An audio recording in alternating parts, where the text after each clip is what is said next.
नमस्कार, मैं हूं वीरेश सिंह। वीरेश की पाठशाला में आपका स्वागत करता हूं।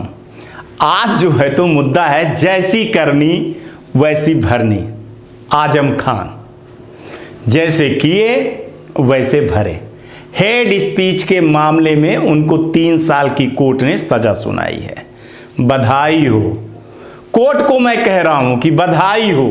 और ऐसा नासिर जो है तो एक लाइन खींची जाए कि जो भी हेड स्पीच करेगा, चाहे वो जिस पार्टी का हो, चाहे वो जो भी व्यक्ति हो, चाहे छोटे पद से लेकर के बड़े पद तक हो, उसको भी ऐसे ही 3 साल की सजा आप सुनाएंगे। हम जनता, हम आपकी स्वागत करते हैं और इस फैसले को हम लोग जो है तो सर आंखों पे लेते हैं। आजम खान साहब जो है तो समाजवादी पार्टी के एक बड़े कद्दावर नेता थे। अपने जमाने में ये किसी को कुछ समझते नहीं थे। इनके जमाने में आए हुए अमर सिंह का इन्होंने क्या हाल किया, अमिताभ बच्चन का क्या किया, जया प्रदा जी का क्या किया। बहुत सारे लोगों की अगर बात की जाए तो लाइन लग जाएगी। इन्होंने क्या किया था, एक तानाशाह के रूप में यूनिवर्सिटी खुली तो पता चला कि वहां किताबें चोरी हुई। सबसे बड़ी बात हुई कि वहां एक जेसीबी मशीन भी मिली जो जमीन के अंदर कूदी थी। उत्तर प्रदेश के रामपुर से एक बड़ी खबर आ रही है। रामपुर की जौहर यूनिवर्सिटी में एक के बाद एक नए खुलासे हो रहे हैं। पुलिस ने मेडिकल कॉलेज की बिल्डिंग में दीवार तोड़कर एक कमरे से करीब 10,000 किताबें बरामद की है। पुलिस को यह जानकारी अब्दुल्ला आजम के करीबी सलीम और अनवर से मिली थी। उनकी निशानदेही पर यह सर्च शुरू हुआ। बताया जा रहा है कि मदरसा आलिया ने इस मामले में 2019 में मुकदमा दर्ज कराया था। इसी मदरसे से करीब 10,000 किताबें चोरी हो गई थी। पुलिस के मुताबिक लिफ्ट के नीचे कमरा बनाकर किताबें छिपाई गई थी। यूपी पुलिस ने रामपुर की जौहर यूनिवर्सिटी से नगर पालिका की सरकारी सफाई मशीन बरामद की है, जिसे 5 फीट नीचे गड्ढे में दफना दिया गया था। दरअसल आजम खान के बेटे अब्दुल्ला आजम के दोस्तों की निशानदेही पर जेसीबी से खुदाई करवाई गई। इसके बाद सफाई मशीन बरामद हुई।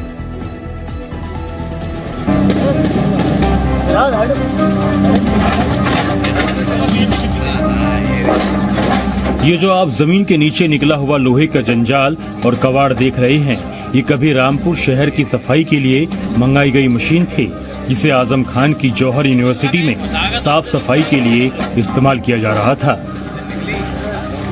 राज्य में निजाम बदला तो इस मशीन की खोज की जाने लगी, लेकिन मशीन मिलती कैसे, उसे तो जौहर यूनिवर्सिटी में 5 फीट नीचे गड्ढे में दबा दिया गया था। गाय चोरी होती है, इनकी भैंस चोरी होती है, बकरी चोरी होती है, मुर्गी चोरी होती है, उसके लिए प्रशासन इनके उसमें लग जाता था, सेवा में लग जाता था। और जो ये बोलते थे, देखिए सुनिए इनको थोड़ा सा। मुझे कुछ लगता ही नहीं, खोपड़ी में बुद्धि है ही नहीं, आंखों में रोशनी नहीं, कानों में आवाज नहीं, मुंह में जबान नहीं। 2024 में लोकसभा चुनाव है जी, क्या तैयारियां हैं समाजवादी? अभी तो साहब लंगोटे चलने को दी हैं। काफी महंगी चल रही हैं। खान साहब गलत नहीं कह रहे हैं, सही कह रहे हैं। अब इनको कुछ दिखता नहीं है, सूझता नहीं है, सब कुछ न करे। योगी बाबा ने इतना बड़ा डंडा डाल दिया है, कब इनसे कुछ कहा भी नहीं जा रहा है, सुना भी नहीं जा रहा है, देखा भी नहीं जा रहा है। जवानी में खूब मजे किए, बुढ़ापा आया, जब आदमी को भगवान या अल्लाह के शरण में जाना चाहिए, तब ये जेल के शरण में चले गए हैं। जब इन्होंने जवान थे तब इन्होंने सोचा नहीं, समझा नहीं कि ऐसा होगा हमारे साथ। एक दिन सत्ता आती है, सत्ता चली जाती है, हर किसी का नंबर आता है, हर किसी का नंबर जाता है। दोस्त कम बनाए, दुश्मन ज्यादा बनाए। इनको ऐसे लगा कि समाजवादी पार्टी हमेशा से है, हमेशा से रहेगी और कभी इसका अस्तित्व ही खत्म नहीं होगा। खुद इनकी पार्टी ने ही इनको एक समय पर दरकिनार कर दिया था।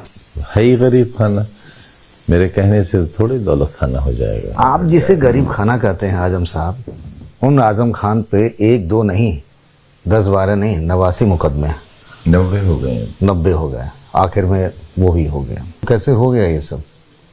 बस ये 20 दिन में हो गया, 40 साल की जिंदगी का हिसाब हो गया। तो मुझे एक बात समझ में नहीं आती है कि आजम खान ही क्यों? विपक्ष में तो बहुत सारे चेहरे हैं, तो ऐसी क्या खता कर दिया आपने? ये तो वही बता सकेंगे, मैं तो बता नहीं सकूंगा। मतलब योगी जी साहब की कोई ठनी हुई है क्या? मेरी तो सलाम दुआ। सवाल हम युवाओं के पास ये है कि ऐसे हेड स्पीच करने वाला, चाहे वो बीजेपी का हो, कांग्रेस का हो, ओवैसी के पार्टी का हो, किसी के भी पार्टी का हो, समाजवादी का हो, लालू का हो, ममता का, कोई भी हो, अगर वो हेड स्पीच करता है तो उस पे 100% कार्रवाई होनी चाहिए। अब जैसे सुप्रीम कोर्ट ने कह भी दिया है कि शिकायत करने की जरूरत नहीं है। अगर पुलिस को लगता है कि किसी ने हेड स्पीच दिया है तो उसको जो है तो मुकदमा दायर किया जा सकता है, और करना चाहिए बिना भेदभाव के। इस देश में जो है तो ऐसा माहौल नहीं क्रिएट किए जाना चाहिए। यह देश हमारा है, हम लोगों का है। हम लोगों को सोचना पड़ेगा कि हम किस नेता को चाहें और किस नेता को ना चाहें। कि माफिया नंबर 1 में इन मुकदमात की बुनियाद पर हो गया, या तो ये वैसे ही हो गया, क्योंकि जो मुकदमे मुझ पर हैं इनमें भी कोई धारा ऐसी नहीं है जिससे मेरा माफिया होना साबित होता हो। क्यों तो इससे पहले कभी 323 का मुकदमा, मेरी गरीब गाड़ी से किसी को खरोंच भी आई हो, किसी से गाली गुफ्तारी का, धक्का मुक्की का, ऐसा मुकदमा भी नहीं रहा। लगाम तभी लगेगी सुप्रीम कोर्ट और हाई कोर्ट जैसे जजों में बहुत बड़ी वो देखी गई है, इच्छा शक्ति देखी गई है कि अब वो निर्णय जो है तो खुल करके ले रहे हैं, सामने आ रही है, हर चीज में संज्ञान ले रहे हैं। तो हमारी हाई कोर्ट और सुप्रीम कोर्ट से अपील है कि ऐसे हेड स्पीच के बाकी जो बचे हैं नेता, उनको संज्ञान लेकर के उनको 3 साल बहुत कम होता है, उनको कम से कम 5 साल के लिए वो विधायक बनते हैं, मजा लूटते हैं, सांसद बनते हैं, मंत्री बनते हैं, तो जेल का भी आनंद उनको कम से कम 5 साल किया जाना चाहिए। 5 साल तक जेल में रहें तो उनको पता चलेगा कि जनता की सेवा करते हैं या फिर जनता के साथ बैठ करके वो मेवा खाते हैं। तो मेवा थोड़ा सा वो जेल में खाएं तो कितना अच्छा रहेगा। ये अलग बात कि उसके बाद मुर्गी चोरी के नहीं है, मुर्गी डकैती के हैं। 395 है उसमें, बकरी की डकैती के हैं, भैंस की डकैती के हैं, किताबों की डकैती के हैं। मैं यही तो जानना चाहता हूँ आजम साहब की इतनी नजरें इनायत आजम खान पे ही क्यों? मैं नहीं कह सकता, कुछ तो बात होगी, बिना बात बिना आग के धुआं तो ये तो आप जब तक उनसे नहीं पूछेंगे तो वजह नहीं मालूम हो पाएगी। नहीं, उन्होंने कभी इस बात की चर्चा नहीं की। हाँ, विधानसभा चुनाव में हमने ये अमित शाह और योगी आदित्यनाथ जी के मुंह से जरूर सुना कि आजम खान, अतीक अहमद, मुख्तार अंसारी, 3 माफियाओं के खिलाफ हमने बुलडोजर चलाया। नहीं, मेरे पास तो बुलडोजर चलाने का कुछ था ही नहीं। तो यहाँ कोई बुलडोजर, मायावती जी के जमाने में भी दीवारें गिराई गई थी यूनिवर्सिटी की। बाकी तो बस एक गुनाह अगर हो सकता है। कहते हैं कि कानून के डंडे में आवाज नहीं होती है, इतनी साइलेंट से वो डंडा लगता है कि उसका दर्द जो है तो फिर नहीं जाता।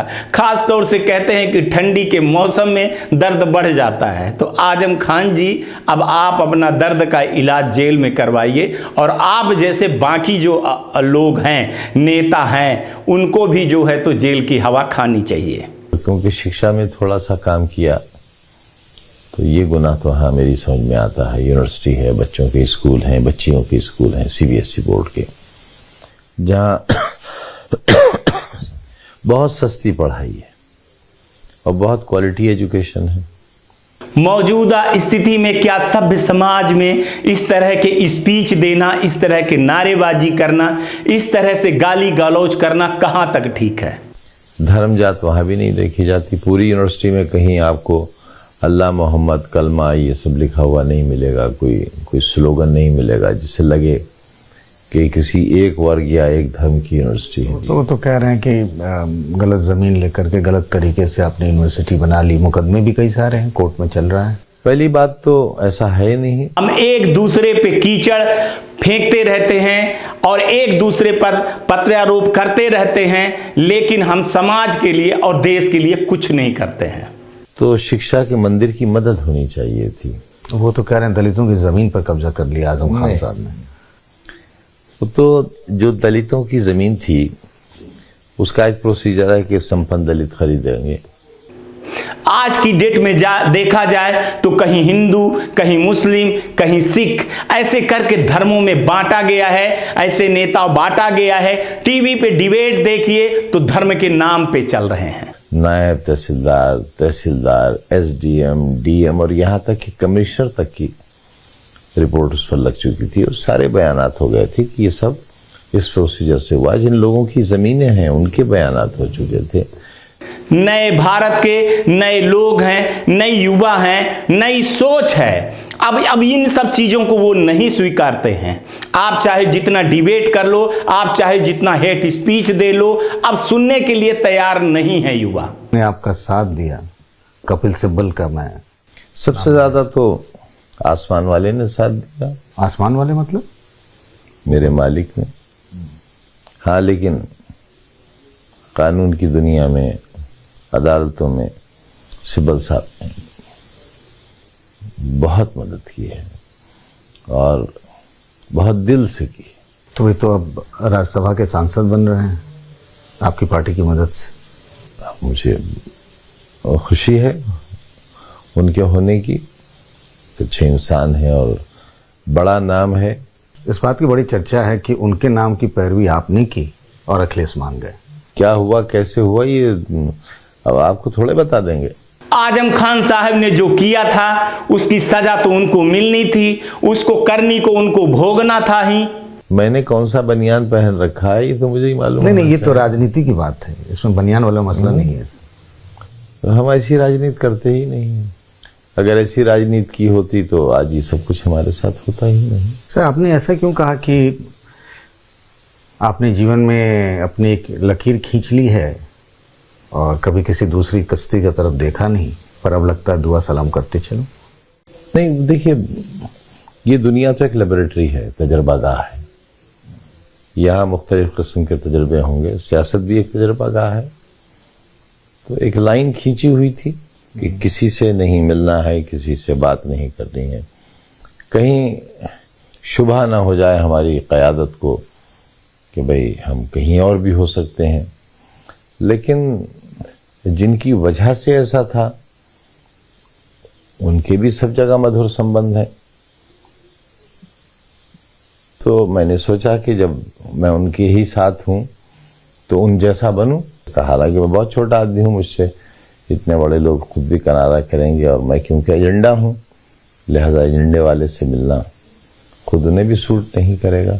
और मैं ये सवाल छोड़ने जाता हूं आज की युवा को कि आपका देश है, हमारा देश है, आइए हम लोग मिल करके देश बनाएं और ऐसे नेताओं का बहिष्कार करें, ऐसे पार्टियों का हम बहिष्कार करें, ऐसे लोगों को हम बहिष्कार करें। प्रधानमंत्री का जो पद होता है वो एक गरिमा होता है, राष्ट्रपति का जो पद होता है एक गरिमा होता है, सुप्रीम कोर्ट, हाई कोर्ट के जो जज होते हैं वो गरिमामय होते हैं। अगर उनके बारे में, उनके सिस्टम के बारे में बोला जाएगा, सीबीआई और ईडी के बारे में बोला जाएगा, सेना के बारे में बोला जाएगा, पुलिस के बारे में बोला जाएगा, तो फिर हम नहीं सहेंगे।